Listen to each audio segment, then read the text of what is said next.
Je savais pas que dans les bureaux de la FIFA, le 5 juillet correspondait au 1er avril en Europe. En ce mois de juillet 2026, le football est totalement mort. En ce mois de juillet 2026, Gianni Infantino et Donald Trump viennent de bousiller le plus grand événement sportif de tous les temps. Entre corruption, aberration écologique, le fait qu'on ait sucé Messi, voilà, moi je dis la vérité. Beaucoup de choses à voir, mais comme d'habitude, on va le faire de manière stylée et amusante.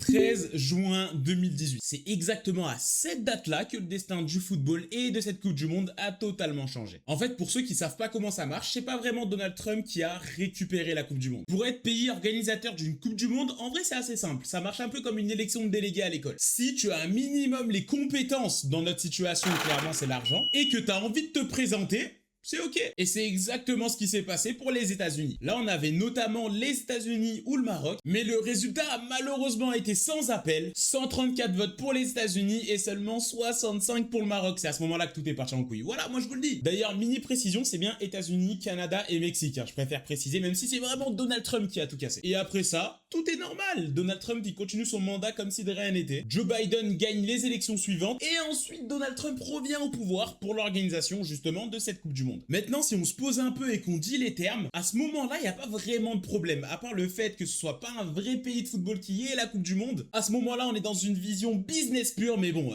des transferts à 220 millions, etc. Ça fait longtemps que le football c'est mort. Bref, arrive 2026, c'est le début de la Coupe du Monde, tout le monde est content, jusqu'à ce que les premiers drames arrive. Et vous allez le voir, le premier drama qu'on va attaquer, c'est une méga giga dinguerie, mais on n'en parle pas assez. Folarin Balogun, 25 ans, attaquant titulaire des États-Unis, tout se passe bien. 16e de finale, on a les USA qui jouent contre la Bosnie, victoire 2-0 des USA, et notamment avec un but de Balogun. Mais le petit détail, et pas des moindres, c'est que Balogun, malgré la victoire et son but, il fait une méga giga faute sur le défenseur de la Bosnie. Du coup, comme l'arbitre fait un minimum son travail, il va checker la VAR, etc. Carton rouge. Du coup, ça implique une amende, mais surtout une suspension pour le match d'après. Donc après ça, les jours s'enchaînent comme si de rien n'était jusqu'à arriver au dimanche 5 juillet. La FIFA annonce officiellement, tenez-vous bien, la suspension du joueur Balogun. Je savais pas que dans les bureaux de la FIFA, le 5 juillet correspondait au 1er avril en Europe.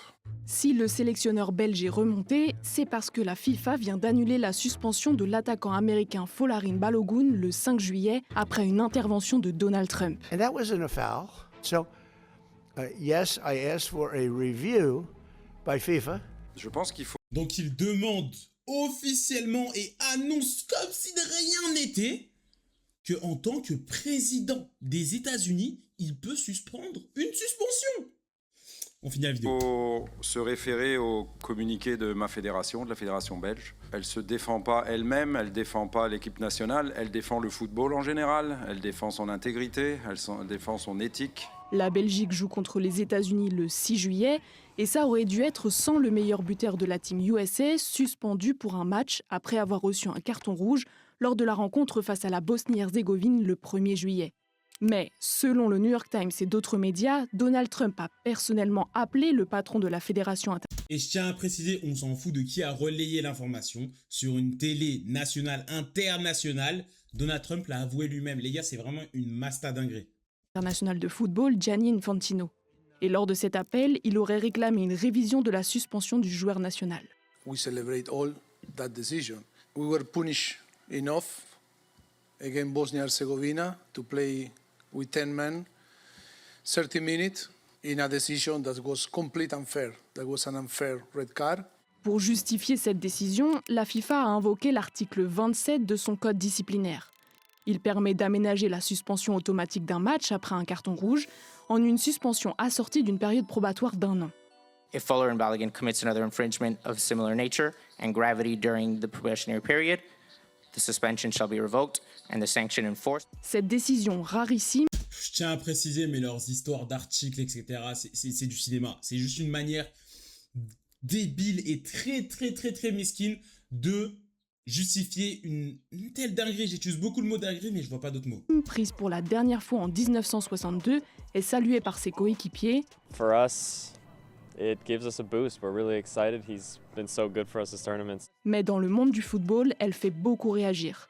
Sur X, l'ancien président de la FIFA, Sepp Blatter, s'est notamment étonné de cette décision. Les cartons rouges ne sont pas annulés par des appels téléphoniques politiques. Ils sont annulés par des règles, des preuves et des organismes indépendants. VAR got involved, and obviously 3 people from VAR and the referee checked it were then the opinion that it was a red card, so it's a decision is made. Who overturns this decision then, and when? We just want to have consistency in the decisions. What about the next red card? What happens then? Is there going to be some committee, some Et moi je vais être alarmant, on en parle juste après, mais c'est la fin du football, c'est la fin du football. that is going to take that card away? So it's a bad decision that will hurt the World Cup. If they win, that will hang in a balance. Si réellement il a suffi de quelques coups de téléphone perdus pour pouvoir obtenir une décision aussi incompréhensible de la part de la FIFA, alors ça pose de sérieuses questions, ça remet en cause les fondamentaux les plus basiques du football et du sport. Pour l'UEFA, l'association qui regroupe les fédérations de football européennes, la FIFA a franchi une ligne rouge en suspendant en plein mondial le carton rouge, même si elle ne fait pas explicitement allusion au coup de fil passé par le président américain Donald Trump dans son communiqué. Au début, j'annonçais qu'ils avaient bousillé le football, mais je n'abusais pas. C'était pas du putaclic ou je ne sais quoi. Ils ont détruit le football. Aujourd'hui, en 2026, un match de Coupe du Monde suivi par plus d'1 milliard de personnes, un simple carton rouge. Oui, allô, c'est tonton Trump. Annulez le carton rouge, comme si dans ma idée. Mon imitation, elle est un peu gênante, mais c'est ça, c'est littéralement ça.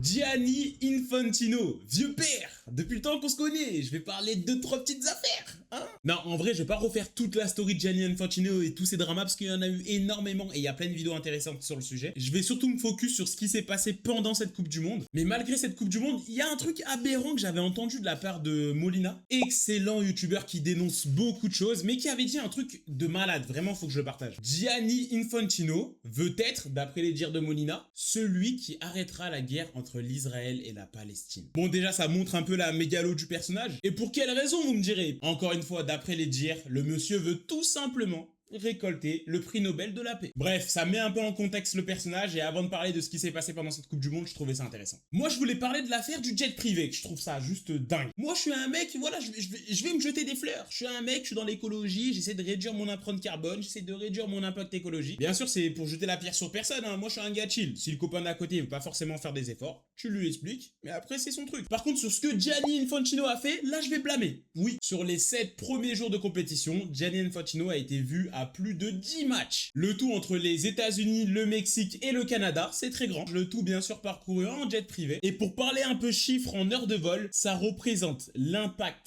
carbone de plus de 55 Français. L'impact carbone écologique de 55 Français par an. Avant de passer aux 2 dernières affaires, je vais vous demander tranquillement de vous abonner, de liker la vidéo. C'est l'une de mes premières vidéos un peu dans ce style-là, donc n'hésitez pas à me dire en commentaire ce que vous en pensez. Il y a beaucoup de trucs à améliorer, je sais. Mais si tout se passe bien, c'est que le début. On va continuer à faire de la bête de qualité. On va parler d'une autre affaire que là, je pense tout le monde en a entendu parler, c'est tout ce qui est interdiction des États-Unis, les pays interdits d'aller aux States, etc., etc. Fin 2015, début 2026, on a Donald Trump qui annonce le travel ban. C'est tout simplement l'interdiction à certains pays de venir se rendre aux États-Unis, notamment pour la Coupe. Est-ce que Donald Trump a le droit d'interdire des pays de rentrer aux États-Unis pour la Coupe du Monde? Il y a quoi? Eh bien, la réponse courte, c'est oui. Chaque pays a le droit de déterminer qui il laisse rentrer sur son territoire. Mais en ce qui concerne la Coupe du Monde, c'est un peu différent. Viens, je vais t'expliquer. En principe, pas de problème en ce qui concerne les joueurs ou le staff qui, lors de ces grandes compétitions internationales, bénéficient de dérogations, quelle que soit la situation politique. Mais en début Donc jusque-là, ça va. d'année, les États-Unis ont imposé ce qu'ils appellent une travel ban, une interdiction totale ou partielle de voyager pour les citoyens de dizaines de pays. Et dans cette liste, il y a 4 pays qui se sont qualifiés pour la Coupe du Monde. 2 ont des restrictions partielles, le Sénégal et la Côte d'Ivoire, et 2 autres des interdictions pratiquement totales, Haïti et l'Iran. Bon, on va venir sur le sujet, mais forcément, l'Iran et les États-Unis, c'est un contexte compliqué, donc jusque-là, c'est un contexte compliqué. Mais pour les 3 autres équipes, Et l'Iran, c'est un cas particulier puisque, comme tu le sais, actuellement, il y a une guerre entre les États-Unis et l'Iran. Les joueurs iraniens ont finalement obtenu leur visa il y a seulement quelques jours, mais certains membres de leur staff, eux, ont vu leur demande rejetée. Et d'ailleurs, l'équipe avait déjà décidé de déplacer son camp de base des États-Unis au Mexique, pays co-organisateur de cette Coupe du Monde, et donc ils devront faire les allers-retours Mexique-États-Unis. Au cas où, ces allers-retours-là, au cas où, le fait que certains membres du staff ne peuvent pas participer, ça détruit une compétition, qu'on soit d'accord. Pour chaque match. Mais il n'y a pas que l'Iran qui est visé. Le photographe de l'équipe irakienne s'est vu refuser l'entrée aux États-Unis malgré un visa valide. Et il y a aussi l'arbitre somalien Omar Artan qui lui s'est fait... Alors ça, clairement, c'est la plus grosse dinguerie. Quand j'ai entendu qu'un arbitre a été interdit de la compétition, d'ailleurs, je tiens à préciser qu'il a été payé quand même, donc en vrai, B9. Mais c'est une dinguerie quand même. Refoulé des États-Unis à l'aéroport de Miami. Et je ne parle même pas des supporters de certains pays pour qui ça a été très compliqué, voire complètement impossible d'obtenir un visa, même en ayant obtenu des billets pour la Coupe du Monde. Je reviens là-dessus, mais pareil, ne pas avoir ses supporters pendant une compétition, ça change une compétition. Ça désavantage certaines équipes. On est sur le sport le plus populaire au monde.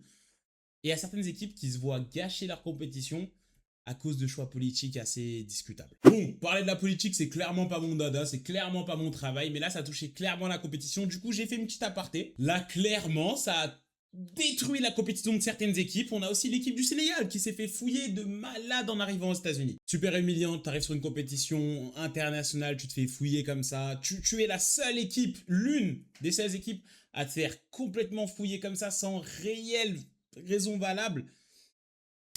Ça joue sur le moral des joueurs et ça gâche une compétition encore une fois. La dernière partie de la vidéo, c'est la plus marrante. Je vous le dis, c'est la plus drôle et la plus méritée de l'histoire. J'étais trop émoustillé, j'en ai cassé ma caméra. Je suis désolé, ça a beaucoup bougé. Donc, pendant le match de la finale, il y a 2 jours, devant 1,5 milliard de personnes, on a un moment où les deux ont été affichés côte à côte. Et tout le stade les a hués. Et le plus dingue, c'est que malgré le fait qu'ils soient hués de partout sur les réseaux sociaux, tout le monde les incendie, on avait Infantino qui était en train de sourire, qui savait ce qu'il était en train de faire. Donc en vrai, comme finalité, c'est pas si mal. La conclusion, messieurs, dames, c'est bon, on y est. D'ailleurs, j'ai sauté un moment ultra gênant qui s'est passé lors de la finale. Donald Trump qui s'incruste pendant la photo des vainqueurs et tout. Waouh, j'ai des frissons de gêne. Mais plus sérieusement, pour en finir et conclure tout ça, c'est du n'importe quoi. La Coupe du Monde a été totalement gâchée par des trucs surréalistes. Comment des cartons rouges, des suspensions, peuvent être annulés comme ça. Comment des pays peuvent être interdits de ramener leurs supporters, leur staff. Et j'ai même pas parlé des pauses fraîcheurs. Et je pourrais en faire une vidéo entière à quel point ces pauses fraîcheurs, c'est juste une excuse pour nous foutre des pubs à foison. J'ai pas parlé de à quel point le football, ça devenait un sport spectacle. Regardez le show de la mi-temps. 30 minutes de pause entre les deux mi-temps, c'est du n'importe quoi. Enfin bref, tout ça pour dire que là, je pense qu'on est en train de voir un réel tournant. Voilà, un réel tournant qui est en train de se passer pour le football et les compétitions internationales. Et je vous jure, il y a tellement de points à aborder encore, je pourrais en faire 3 vidéos. Bon, le message de fin quand même, parce qu'il faut pas finir sur une note aussi négative. Cette compétition, au final, elle est là pour rassembler, je le répète et je le répète, c'est le sport le plus populaire. Je parle pas de popularité, mais vraiment de populaire, c'est que tout le monde peut y jouer, tout le monde se reconnaît dans le football. Il y a eu des bonnes choses, les rues, elles étaient animées, t'allais au bar, t'allais par-ci, par-là, au pub, t'allais regarder les matchs de la France avec tout le monde. C'était cool, c'était cool. Donc oui, on est en train de vivre un tournant de malade dans le football va complètement changer d'ici les 10 prochaines années. Mais voilà, je suis quand même là pour passer un message de paix, c'est le but de mes vidéos, les gars, c'est que du football. Gardons ce côté enfantin, gardons ce côté plaisir, ne laissons pas les politiques nous gâcher ce plaisir. Enfin bref, c'était SoBoom, j'espère que vous avez kiffé, abonnez-vous, likez, commentez, et puis bisous finalement.